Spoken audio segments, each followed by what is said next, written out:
Let's look at this as a thought exercise, though this is actually a question. So if anybody has a substantiatable answer for this, I'd love to hear this. But we have a very important election coming up in Georgia that the entire, probably, world is watching, because it's for 2 seats in the Senate.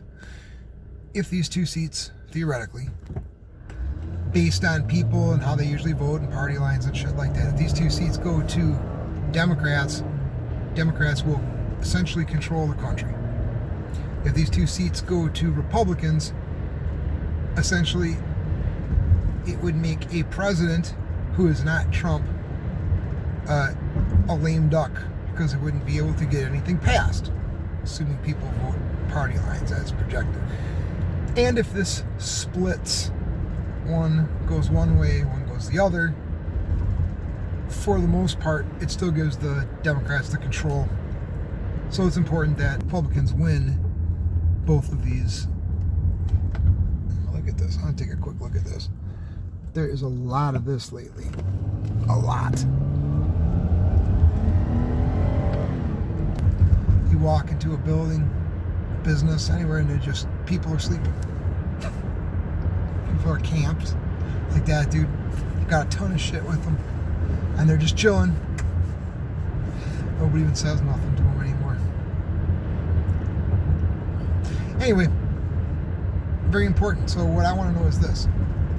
When the oversight hearings were taking place in Georgia, they were saying that, listen, even though there was no consensus on whether or not there was the F word, there was enough consensus and agreement, though not universal, which should be telling in itself.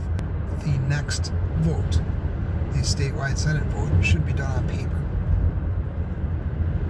And whether or not that's going to be the way that they go from here on out, everybody said, for the majority of people said, yeah, it makes sense to just do this vote on paper and to not use electronic machines to tally the votes. And I don't know what they said about mail-in, if they were going to still accept mail-in that were outside of absentee, but so this is the way we want it to be for this election, because there are questions. So are they going to do that?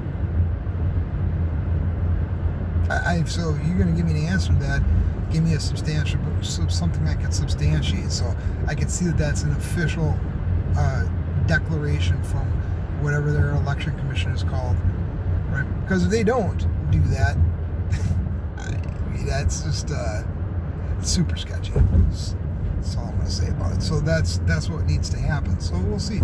And if they, like I said, I watched these hearings, and I watched the majority, but suspiciously not all, the majority of the people say in the position of senator or congressman or in this oversight hearing say, yeah, well, if nothing else, we should at least do this next election on paper ballots. So if they decide to not do that, what exactly, how much sway does the voting machine company or the deep state or whatever you want to call it, how much sway do they hold that they managed to, in the middle of an investigation for the F word across the country, including in that state, how much sway do they hold that they managed to get that to be done the same way as usual, just business as usual? Something to think about. That's it.